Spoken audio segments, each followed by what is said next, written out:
বিকেজি audio স্টোরিজের নিবেদন অলৌকিকের ডায়েরিতে আপনাদের স্বাগত।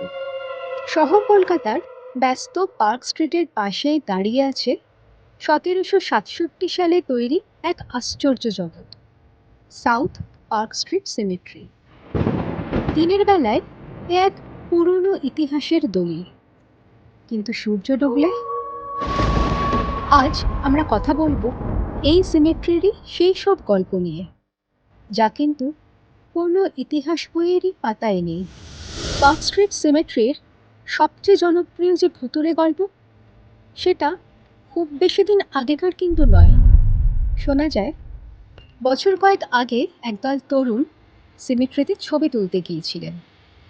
তারা যখন একটি বড় পিরামিড আকৃতির কবরের সামনে এসে দাঁড়ান, হঠাৎ করে তাদের সবার শরীর খারাপ লাগতে শুরু করে। আর সবচেয়ে অদ্ভুত বিষয় কি জানেন? তারা ফিরে এসে দেখেন ওই নির্দিষ্ট জায়গায় তোলা প্রত্যেকটি ছবি ঝাপসা হয়ে গেছে, অথচ সিমেট্রির বাকি সব ছবি কিন্তু একদম ঠিকঠাক।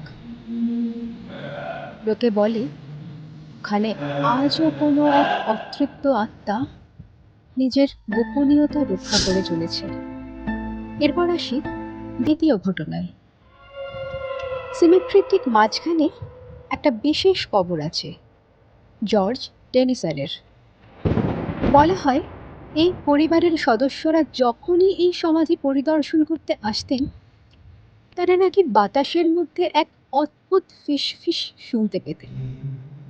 কেউ কেউ দাবি করেন শীতের কুয়াশাচ্ছন্ন রাতে এই কবরের আশেপাশে এক শ্বেতাঙ্গিনীকে ঘুরে বেড়াতে দেখা গেছে, যিনি হয়তো আজও তার প্রিয়জনের অপেক্ষায় রয়েছেন। সবশেষে একটাই কথা, পার্ক স্ট্রিট সিমেট্রি কেবল মৃতদের ঘর নয়, এটি ব্রিটিশ আমলের না বলা হাজারো দীর্ঘশ্বাসের এক সংগ্রহশালা।